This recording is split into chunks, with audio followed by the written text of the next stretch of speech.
তারেক রহমান তার শুধু নিজের বিনয় প্রকাশ করলেন তা নয়, তিনি দেশবাসী সহ ভারত, পাকিস্তান, চীন, সমগ্র দক্ষিণ এশিয়ায় একটা বার্তা দিতে চাইলেন।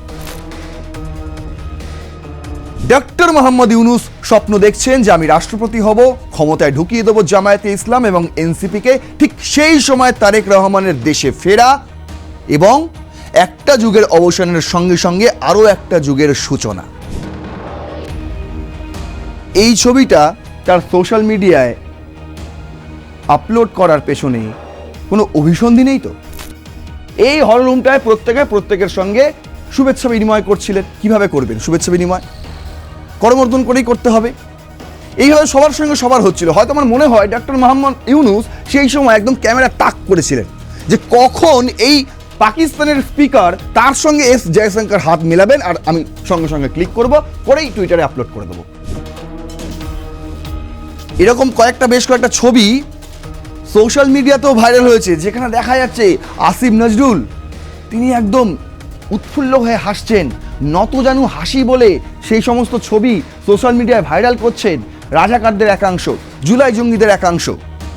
বলছে এই নতজানু হাসি বলে দিচ্ছে যে এস জয়শঙ্করকে বলছে, বাবা ভারত, আমাদের আরও 6 মাস 1 বছর এই সিটে বসে থাকার অধিকার দিন।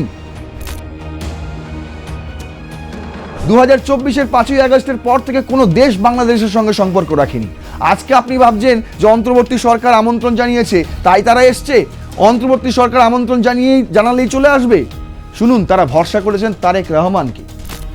খালেদা জিয়ার মৃত্যু এবং যখন এই মৃত্যুকে ঘিরে এক পক্ষ উল্লসিত, কারণ তারা যারা চাইছিল -2, তখন এই মৃত্যু আসলে আবারও একটা অন্য নজির স্থাপন করছে।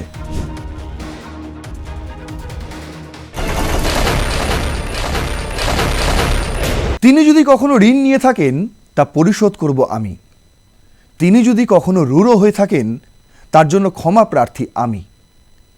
বাংলাদেশের প্রথম মহিলা প্রধানমন্ত্রী খালেদা জিয়ার জানাজায় মাত্র 58 সেকেন্ডের এই ভাষণে তারেক রহমান তার শুধু নিজের বিনয় প্রকাশ করলেন তা নয়, তিনি দেশবাসী সহ ভারত, পাকিস্তান, চীন, সমগ্র দক্ষিণ এশিয়ায় একটা বার্তা দিতে চাইলেন। কি সেই বার্তা? যে এই যে পথভ্রষ্ট বাংলাদেশ, এই বাংলাদেশের ভবিষ্যৎ অতটাও অনিশ্চিত নয় যতটা আমরা এই বিষয়টাকে নিয়ে আলোচনা করছি বা এই বিষয়টা এই মুহূর্তে আলোচনার টেবিলে রয়েছে।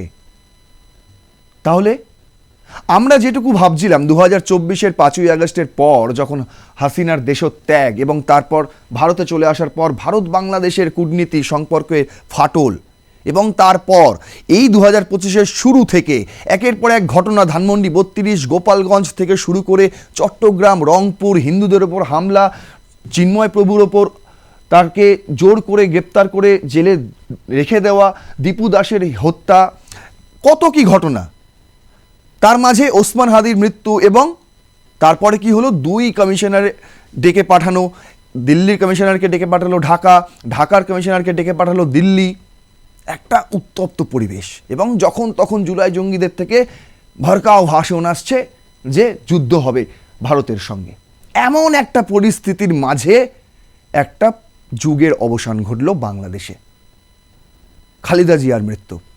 এবং যখন এই মৃত্যুকে ঘিরে এক পক্ষ উল্লসিত, কারণ তারা যারা চাইছিল -2, তখন এই মৃত্যু আসলে আবারও একটা অন্য নজির স্থাপন করছে, যা দেখা গেল ঢাকায় গত বুধবার। কি ঘটল? সেখানে গেলেন আমাদের বিদেশমন্ত্রী এস জয়শঙ্কর। তিনি খালেদা জিয়ার জানাজায় উপস্থিত ছিলেন, ভারতের প্রতিনিধিত্ব করেছেন। শুধু ভারতের প্রতিনিধি নয়, সেখানে বিভিন্ন দেশের প্রতিনিধিরা গিয়েছিলেন, দক্ষিণ এশিয়ার, ভুটান থেকে গিয়েছিলেন, নেপাল থেকে গিয়েছিলেন, পাকিস্তান থেকে গিয়েছিলেন, শ্রীলঙ্কা থেকে গিয়েছিলেন, বুঝতে পারছেন, মালদ্বীপ থেকে এসেছিলেন, বিভিন্ন দেশের প্রতিনিধিরা সেখানে ছিলেন।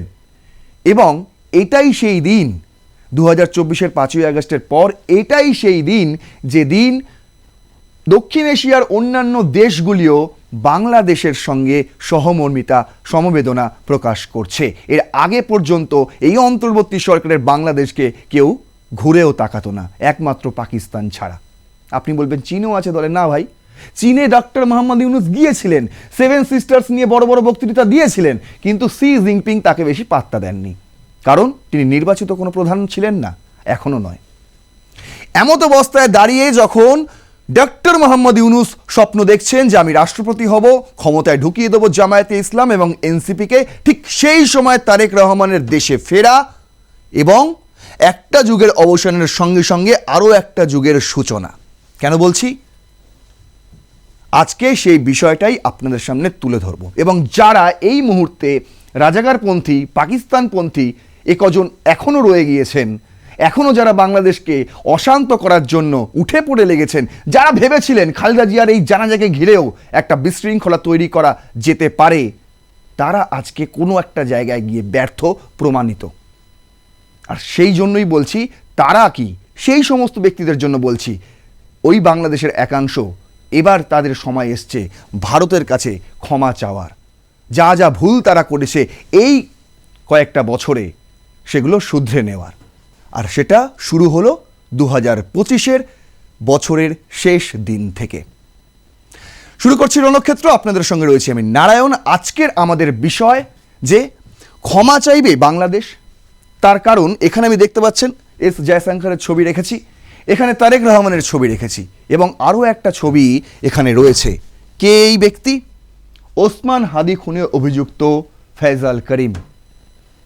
যখন একদিকে খালেদা জিয়ার জানাজায় অংশগ্রহণ করছে বিভিন্ন দেশের প্রতিনিধিরা, বিশাল মানুষের সমাগম, গোটা বাংলাদেশের মনে হচ্ছে যেন 2/3 অংশ এক জায়গায় এসে জড়ো হয়েছে, ঠিক সেই সময় সোশ্যাল মিডিয়ায় ভাইরাল ফয়সাল করিমের একের পর এক ভিডিও, পরপর দুটো ভিডিও আসে, এবং সেই সমস্ত ভিডিওতে সে দাবি করে যে আমি দুবাইয়ে রয়েছি, ওসমান হাদিকে আমি খুন করিনি, এই খুনের সঙ্গে যুক্ত জামায়াতে ইসলাম। বুঝতে পারছেন? একই দিনে এতগুলো ঘটনা। আজকের আমাদের এই এপিসোডে 3টে প্রশ্নের উত্তর খুঁজব। 1, জয়শঙ্কর বাংলাদেশে গেলেন, সেখানে কি আলোচনা হলো? তিনি তারেক রহমানের পাশাপাশি এই অন্তর্বর্তী সরকারের 2 উপদেষ্টা এবং পাকিস্তানের যে স্পিকার, তার সঙ্গেও নাকি সৌজন্য সাক্ষাৎ করেছেন ইতিমধ্যে 6 লাভ এই সমস্ত খবরে। কিন্তু সেই সমস্ত সাক্ষাৎকারে কি নির্যাস উঠে এলো? অন্যদিকে দিল্লিতে কর্মরত বাংলাদেশের high commissioner M Riaz Hamidullah, তিনিও ঢাকায় ছিলেন, তিনিও অংশ নিয়েছিলেন জানাজায়, এবং তার সঙ্গেও 2 উপদেষ্টার আলাপচারিতা হয়েছে, সাক্ষাৎকার হয়েছে, বৈঠক হয়েছে। বুঝতে পারছেন?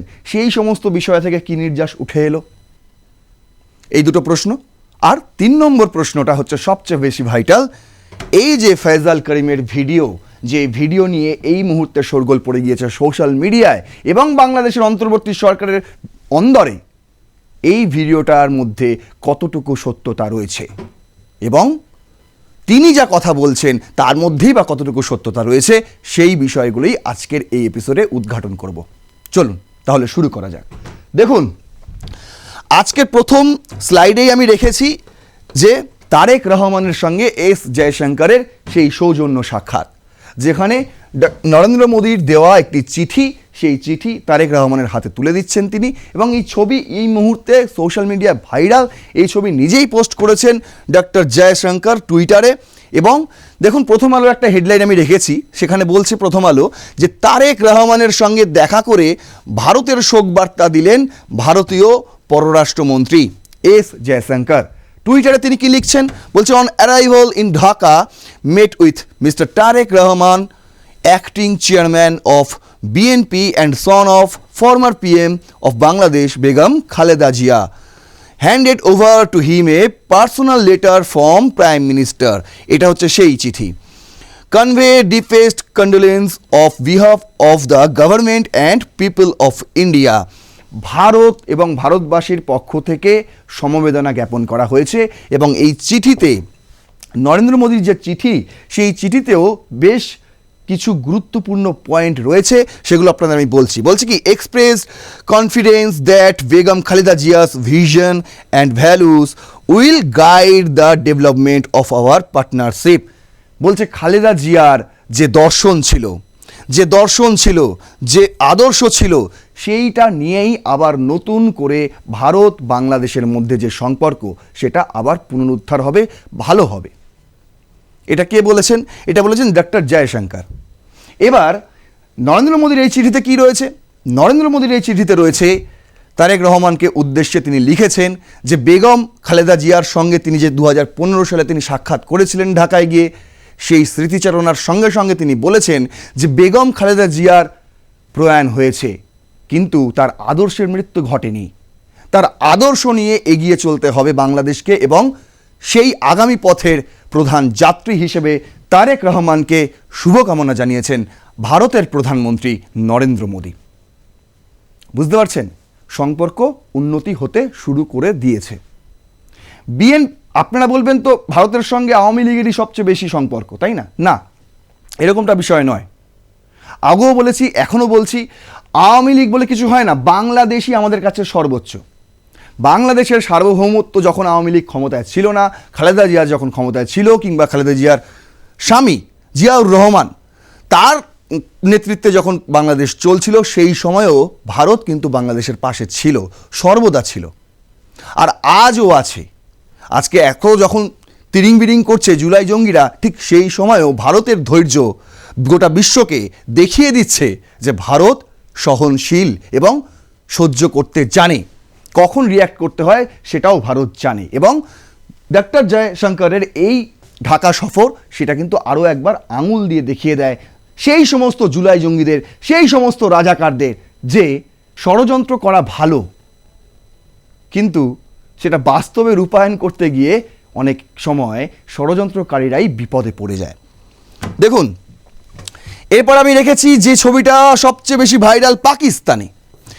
এই ছবি এখানে বলছি ভারতের পররাষ্ট্রমন্ত্রী এস জয়শঙ্কর ও পাকিস্তানের পার্লামেন্টের স্পিকার সর্দার আইয়াজ সাদিক শুভেচ্ছা বিনিময় করেন।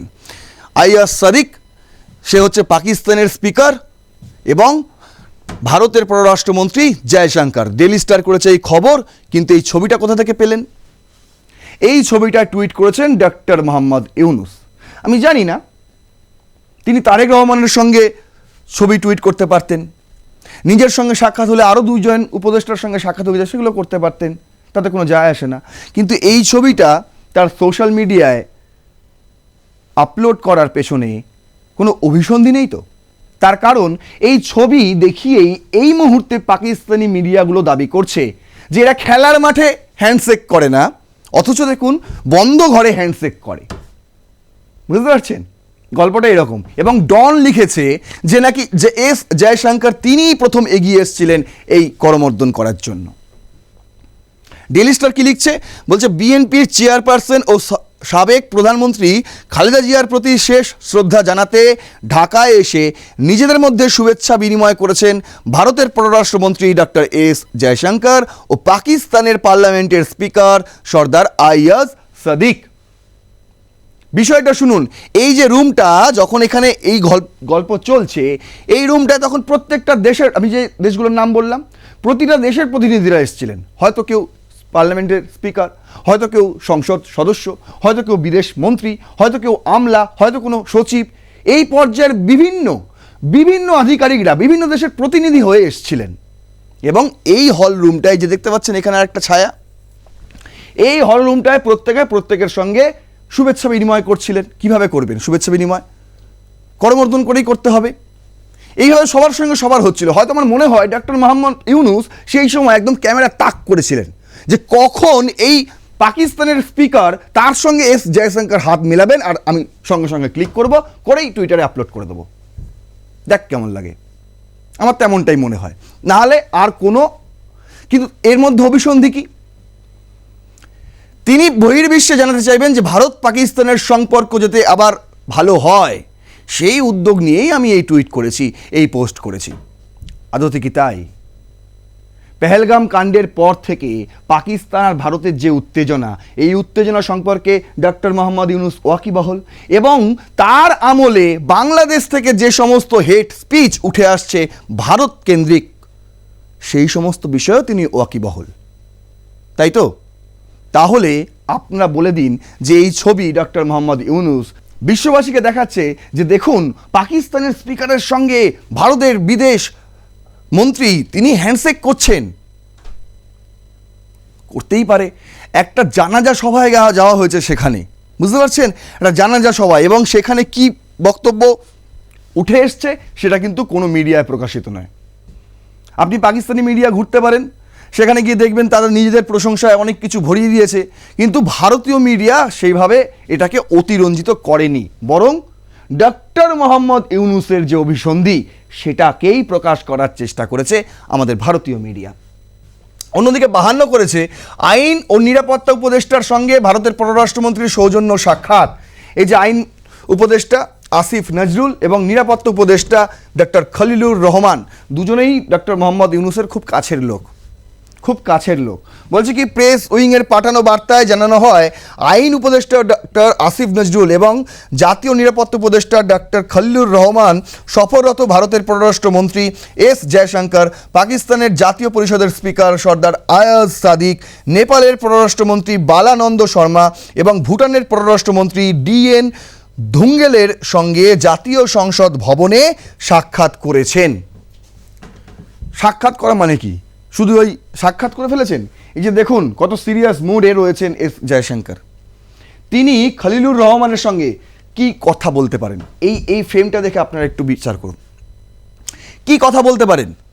এই মুহূর্তে বাংলাদেশে যা চলছে এবং ভারত বিদ্বেষ যেভাবে চাগার দিচ্ছে, সেই সব বিষয়েই কিন্তু সাবধান বাণী শুনিয়েছেন তিনি, বুঝতে পেরেছেন?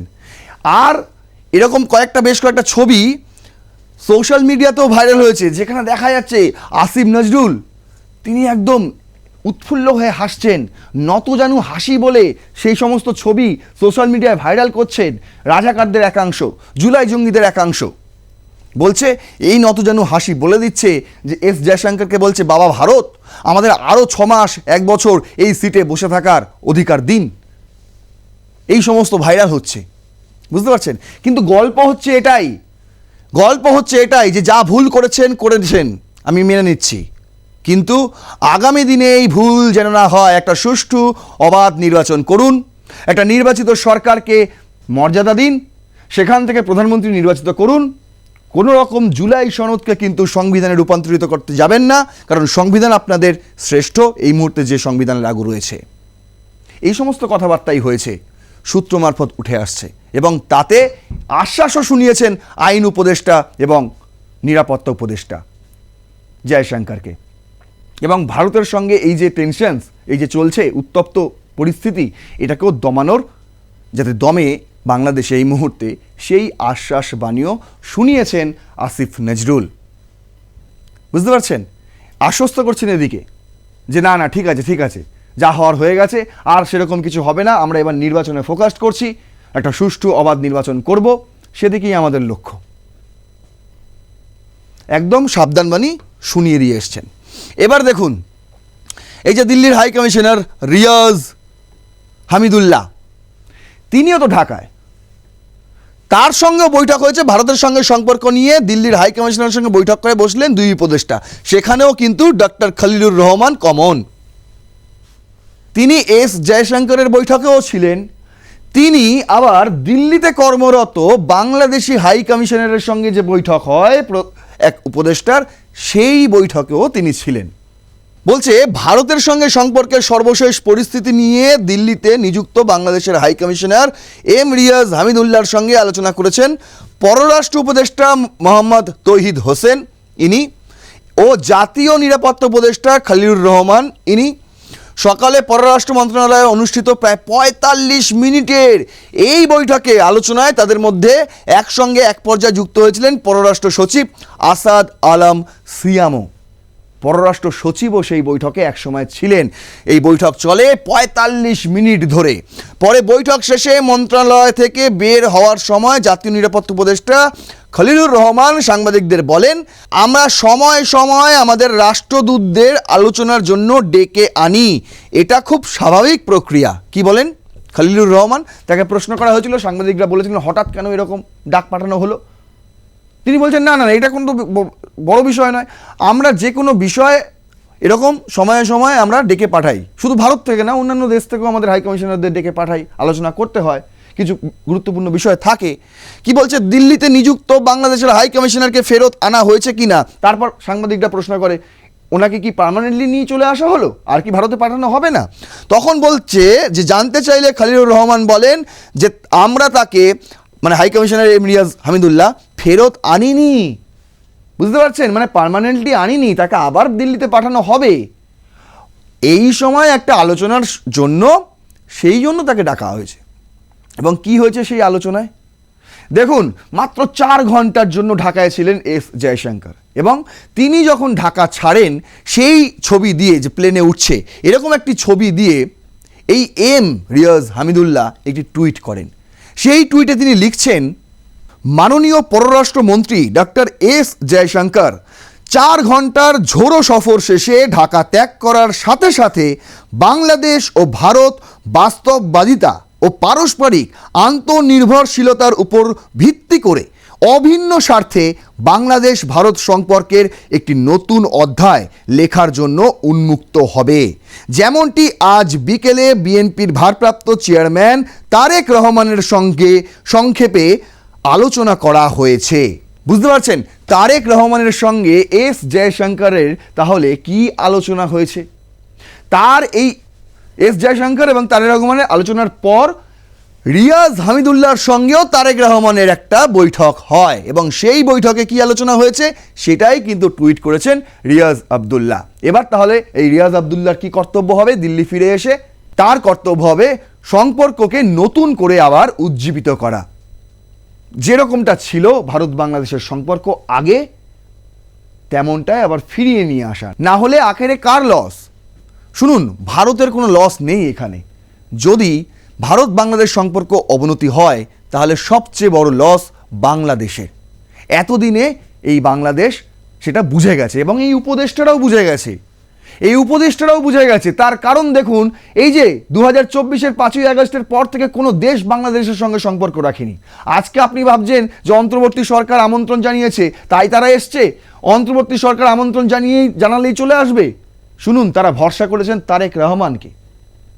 বুঝতে পারছেন, বিএনপির ওপর অনেক বেশি ভরসা রয়েছে। যেই সময় বিএনপি আওয়ামী লীগ যুযুধান দুপক্ষ ছিল, এখনও আছে, কিন্তু যেই সময় থেকে শুরু হয়েছিল এই প্রতিদ্বন্দ্বিতা, ঠিক সেই সময়ও ভারত কোনোদিনও কারোর পক্ষ নেয়নি। শুধু একমাত্র এই জামায়াত ইসলাম, যে পাকিস্তানির প্রোডাক্ট বাংলাদেশে খেয়ে পড়ে আছে, সেই জামায়াত ইসলামকে ভারত কখনো সমর্থন করেনি, করছে না, আগামী দিনেও করবে না। যেটা ডক্টর মোহাম্মদ ইউনূস চাইছেন সেগুড়ে বালি। তাহলে কি হতে চলেছে বাংলাদেশের ভবিষ্যৎ, সেদিকে আমাদের অবশ্যই নজর থাকবে। এখন আপনাদের আমি দেখাবো যে এই মুহূর্তের সবচেয়ে চর্চার বিষয়, যে এই যে ফয়সাল করিম, তিনি নাকি ওসমান হাদিকে খুন করেছেন, তার বিরুদ্ধে একাধিক মামলা রুজু হয়ে গিয়েছে, তার পরিবারের পরিজনদের ডেকে নিয়ে এসে গ্রেপ্তার করা হয়েছে, তাকে যারা সাহায্য করেছে বলে অভিযোগ তাদেরকেও গ্রেপ্তার করা হয়েছে। আর তারপর থেকে এর এই মুখে অনেকগুলো ভিডিও সোশ্যাল মিডিয়ায় ঘুরছে ফিরছে, রিল আকারে ঘুরছে। কোনো ভিডিওতে সিগারেট খেতে খেতে বলছে, দেখুন আমি ভারতে চলে এলাম কিছু, কিন্তু এগুলোকে বলা হচ্ছিল সবই এআই জেনারেটেড। কিন্তু খালেদা জিয়ার জানাজার দিন বা তার আগের দিন, এই পিরিয়ডটাতে তার পরপর 2টি ভিডিও আসে 24 ঘন্টার ব্যবধানে, যে 2টি ভিডিওতে তিনি বলছেন যে তিনি এই খুনের সঙ্গে যুক্ত নয়। তিনি এই মুহূর্তে দুবাই রয়েছেন। যদি যুক্ত না হয়ে থাকে তাহলে দুবাইয়ে কেন রয়েছেন? তার কারণও তিনি দর্শেছেন। প্রথমে আমি দেখব তিনি কি বলেছেন, তারপর আমি দেখব এই ভিডিওটা কতটুকু সত্যি, এবং তারপর আমি দেখব যদি এই ভিডিও সত্যি হয়ে থাকে তাহলে বাংলাদেশ পুলিশের সঙ্গে আর ফয়সাল করিমের যে বক্তব্য, দুটো বক্তব্য কোন জায়গায় গিয়ে কনফ্লিক্ট হচ্ছে।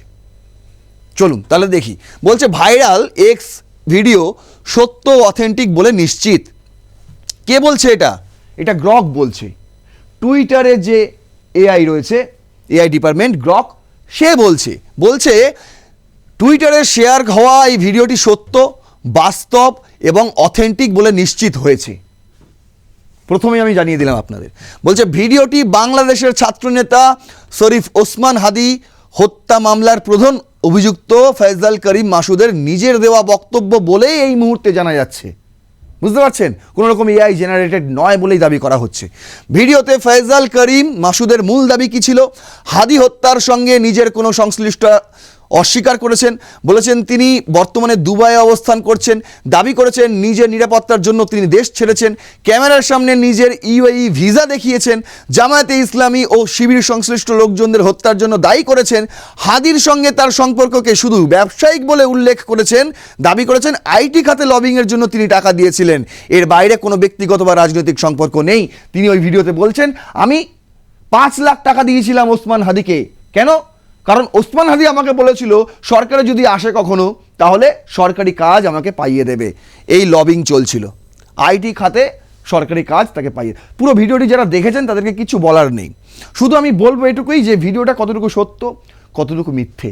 বলছে কি সত্যতা যাচাই, ভিডিওটি নিয়ে কি বলছে মিডিয়া ও ফ্যাক্ট চেকাররা, আন্তর্জাতিক ও ভারতীয় গণমাধ্যম, নিচের সংবাদ মাধ্যমগুলি ভিডিওটি সত্য বাস্তব বলে রিপোর্ট করেছে, যেমন ইন্ডিয়া টুডে বলেছে ভিডিওটি authentic, Firstpost, News 18, The Week, Republic World, এই প্রত্যেকটি সংবাদ মাধ্যমে কিন্তু ভিডিওটিকে অথেন্টিক বলেই যাচাই করেছে।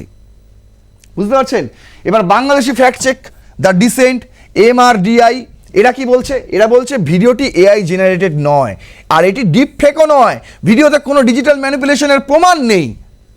তার মানে এই ভিডিওতে ফয়জাল করিম যা বলছে এবং যেখান থেকে বলছে সবটাই কিন্তু বাস্তব বলেই ধরে নেওয়া হচ্ছে।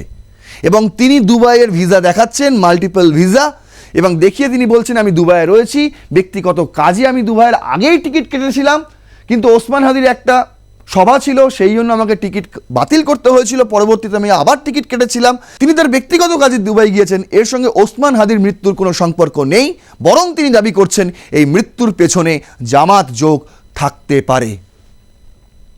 বুঝতে পারছেন? জামাতে ইসলামীর লোকেরাই জানে। কারণ কি?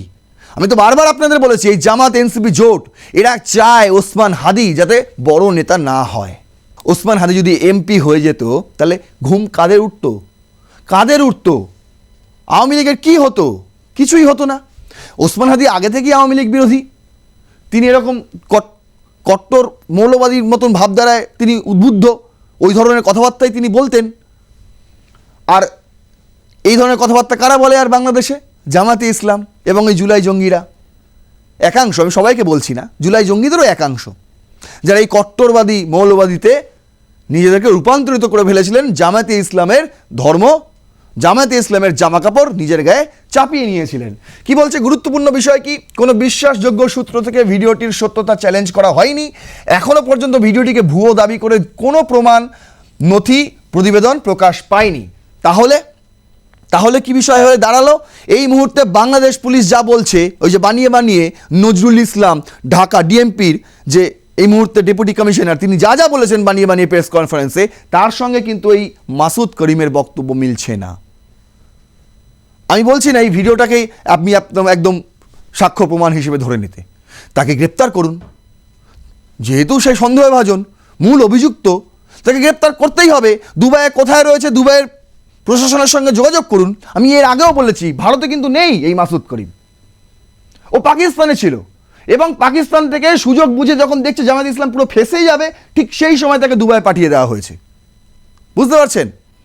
এবার দেখুন, বলছে পুলিশের দাবির সঙ্গে ভিডিওর সাংঘর্ষিক তথ্য। বাংলাদেশ পুলিশ আগে দাবি করেছিল ফয়জাল করিম মাসুদ ভারতের মেঘালয় পালিয়েছে, কিন্তু ভাইরাল ভিডিওতে মাসুদের বক্তব্য তিনি ভারতে নন, দুবাইয়ের অবস্থান করছেন এবং এর প্রমাণ হিসেবে ইউএই ভিসা দেখিয়েছেন। এই কারণে পুলিশের বক্তব্য নিয়ে প্রশ্ন উঠছে, মামলাটি ঘিরে নতুন রাজনৈতিক ও আইনগত বিতর্ক তৈরি হয়েছে। ডিসেন্ট কি বলেছে সেটাকে ভালো করে দেখুন। দ্য ডিসেন্ট বাংলাদেশের ফ্যাক্ট চেকার বিশাল বড় ইনভিট এর একটা ছবি পোস্ট করেছে এবং তাতে লিখেছে যে ওসমান হাদি হত্যাকাণ্ডের মূল অভিযুক্ত ফয়জাল করিম মাসুদের বক্তব্য হিসেবে প্রচারিত একটি ভিডিওর বিষয়ে আমাদের কাছে অনেকেই জানতে চেয়েছেন। ভিডিওটি সম্পর্কে দ্য ডিসেন্ট এর পর্যবেক্ষণ নিচে তুলে ধরা হলো। প্রথমত, ভিডিওটি এআই জেনারেটেড নয়, কারণ ভিডিওতে দৃশ্যমান ফয়জালের চেহারা, মুখভঙ্গি ইত্যাদি ফয়জাল করিমের বাস্তব চেহারা এবং মুখভঙ্গির সাথে পুরোপুরি সাদৃশ্যপূর্ণ। প্রথমত তারা এটাই জানিয়ে দিল এটা এআই জেনারেটেড নয়। কি বলছে, ভিডিওর ব্যাকগ্রাউন্ড নয়েজ যাচাই করে নিশ্চিত হওয়া গেছে তা এআই জেনারেটেড নয়। অন্তত 4টি নির্ভরযোগ্য এআই যাচাই টুলে পরীক্ষা করার পর প্রতিটি টুলই ভিডিওটি এআই জেনারেটেড না বলে সিদ্ধান্ত দিয়েছে। আমি আপনাকে গ্রকের রেজাল্টটা দেখালাম, আর ডিসেন্ট বলছে চারটি নির্ভরযোগ্য এআই টুলে এটা যাচাই করা হয়েছে, কেউই একে ফেক বলেনি। আর ভিডিওটির একাধিক ফ্রেমে দেখা যায় ফয়জাল নির্দিষ্ট একটি মুখভঙ্গি করার সময় তার থুতনিতে থাকা দাড়ি অদৃশ্য হয়ে যাচ্ছে।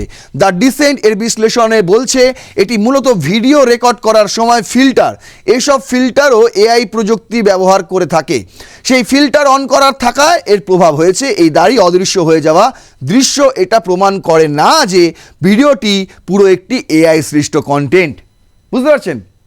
ক্যামেরায় ফিল্টার লাগিয়ে ভিডিও করছেন এবং এটাও তাকে দেখতে হচ্ছে যে আমার শুধু মুখটাই যাতে ক্যামেরায় থাকে, আশপাশের কোনো পার্শ্ব চরিত্র বা দেয়াল বা কোনো কিছু যেটা দেখে কেউ চিনে নিতে পারে যে আমি কোথায় রয়েছি, কোন রুমে রয়েছি, সেটাও তাকে বুঝতে হচ্ছে। বুঝতে পারছেন?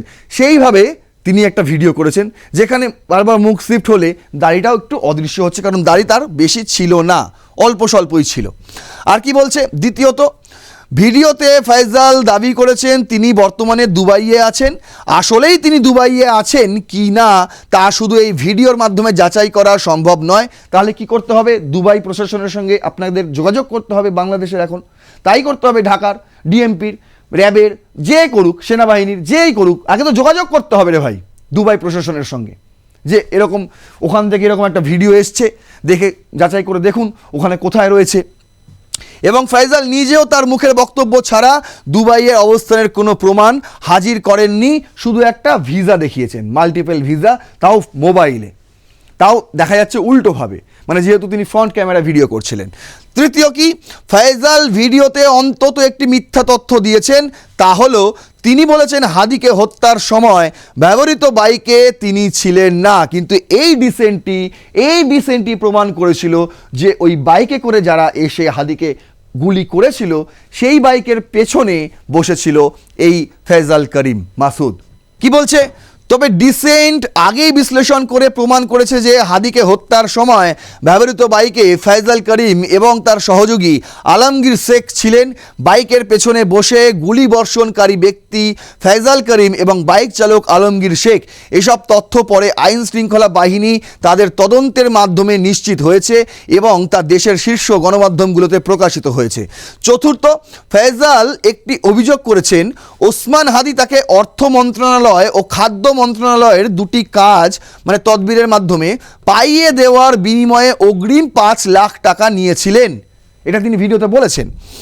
হাদির মৃত্যুর পর এ ধরনের দাবি প্রমাণ বা অপ্রমাণ করা অসম্ভব। স্বাভাবিক, কে সাক্ষী দেবে? একমাত্র হাদিই জানতো এই বিষয়টা। তবে হাদির ব্যাপারে তদবির বাণিজ্যের এমন অভিযোগ এর আগে শোনা যায়নি, বরং অন্তর্বর্তী সরকারে থাকা ক্ষমতাধর বিভিন্ন ব্যক্তির অনিয়মের বিরুদ্ধে তিনি সর্বদা সোচ্চার হয়েছিলেন। তিনি ডক্টর মোহাম্মদ ইউনূসের বিরুদ্ধে সোচ্চার ছিলেন, তিনি এই এনসিপির দালালি সোচ্চার ছিলেন, মানে এই দ্বিমুখী, বুঝতে পারছেন, এদিকেও আছি ওদিকেও আছি, এর বিরুদ্ধে তিনি সোচ্চার ছিলেন। তিনি বাংলাদেশি মিডিয়া যারা ডক্টর মোহাম্মদ ইউনূসের কথা মতন চলতেন তাদের বিরুদ্ধে সোচ্চার ছিলেন। তাই তিনি যে নিজে দুর্নীতি করতে পারেন এটা এই মুহূর্তে ডিসেন্টও বিশ্বাস করছে না, বাংলাদেশবাসীও বিশ্বাস করবে না বলেই মনে করা হচ্ছে। কিন্তু ফয়জাল করিম ভিডিওতে যা বলছেন সেখানে কিন্তু তিনি স্পষ্ট বলছেন যে ওসমান হাদি দুর্নীতি করছিলেন। কি বলছে এবার, নিজে এই ধরনের অনিয়মের সাথে জড়িত থাকলে তার জীবদ্দশায় অভিযোগ ওঠা স্বাভাবিক ছিল। ডিসেন্ট বলছে যদি হাদি এরকম স্বভাবের হতো তাহলে তিনি যতদিন বেঁচে ছিলেন ততদিন তো কেউ না কেউ বলতো যে না হাদি এই ধরনের কিছু করেছে, এই ধরনের কিছু একটা অনিয়ম করেছে, অন্যায় করেছে। ডিসেন্ট বলছে হাদি কোনোদিনও কোনো অন্যায় করেনি এবং বরং তিনি অন্যায়ের বিরুদ্ধে গর্জে উঠতেন, আর সেই কারণেই তাকে প্রাণটা দিতে হয়েছে, এটা আমি বলছি। আর সেই কারণেই তাকে প্রাণটা দিতে হয়েছে এবং সেই প্রাণটা তো নিয়েইছে, সঙ্গে সঙ্গে একেও ফাঁসানো গেছে। ঠিক যেভাবে শেখ হাসিনাকে ফাঁসানো হয়েছে, নিজেরাই সব কর্মকাণ্ড ঘটিয়েছে, সব কিছু জানেন ওই ওয়াকারুজ্জামান, তাকে জিজ্ঞাসা করে নিন। এ কিভাবে সীমান্ত পার হলো সেটাও কিন্তু ওয়াকারুজ্জামানও জানে, তাকেই জিজ্ঞাসা করে নিন। বুঝতে পারছেন, পুরো যে মেটাকুলাস ডিজাইন চলছে, এখনও চলছে, এই মেটাকুলাস ডিজাইন কিন্তু এবার সবাই বুঝতে পারছে, বাংলাদেশের সাধারণ মানুষ, বাচ্চা বাচ্চা ছেলেরাও কিন্তু বুঝতে পারছে যে ডক্টর মোহাম্মদ ইউনূস কি খেলা শুরু করেছিলেন, যেটা আর কদিনের মধ্যেই শেষ হতে চলেছে। অন্তত তেমনটাই ধারণা করা হচ্ছে ডক্টর এস জয়শঙ্করের ঢাকা সফরের পর। কেন? তার কারণ এবার রিয়াজ হামিদুল্লাহ ভারতে ফিরবেন, এবার সম্পর্ক সুষ্ঠু হবে।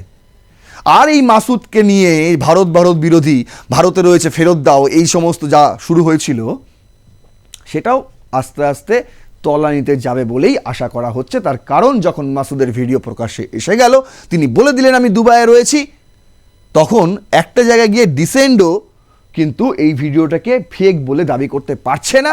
তখন আপনাদের আর এরপর ভারতের বিরুদ্ধে গর্জে ওঠার কোনো মানে আছে বলে আমার মনে হয় না। 3টে প্রশ্নের উত্তর আমি খুঁজে দিলাম আজকের এই এপিসোডে। এস জয়শঙ্করের ঢাকা সফর কতটা কার্যকরী হতে চলেছে আগামী দিনে, এবং রিয়াজ হামিদুল্লাহর এই যে ঢাকা সফর হঠাৎ করে মাঝরাতে উড়ে চলে গেলেন, তার এই ঢাকা সফরও কিন্তু আগামী দিনে ভারত বাংলাদেশের সম্পর্কে আরও সুসম্পর্ক করে তুলবে। এবং এই মাসুদ, ফয়সাল করিম মাসুদের ভিডিও, এবং এই ভিডিওর পর, এই ভিডিও প্রকাশ্যে আসার পর কিন্তু যে প্রতিদ্বন্দ্বিতা শুরু হয়েছিল ভারত বাংলাদেশের মধ্যে, এখানে বিএসপির ছেলেরা চলে যাচ্ছিল হাই কমিশনারে, ওখানে জুলাই জঙ্গিরা চলে আসছিল ভারতীয় হাই কমিশনারে, এই ছবিও হয়তো আমাদের আগামী দিনে আর দেখতে হবে না বলেই মনে করা হচ্ছে। আমার এই তথ্য, পুরো প্রেজেন্টেশন ভালো লাগলে অবশ্যই আপনারা শেয়ার করুন, লাইক করুন, সবার আগে কমেন্ট করুন, একটা নিজে আপনাদের মতামত জানান এই প্রসঙ্গে, আপনাদের কি মতামত, এবং দেখতে থাকুন রণক্ষেত্র। আগামী দিনে আরও একটি চাঞ্চল্যকর রিপোর্ট আপনাদের সামনে হাজির করব। জয় হিন্দ, বন্দে মাতরম।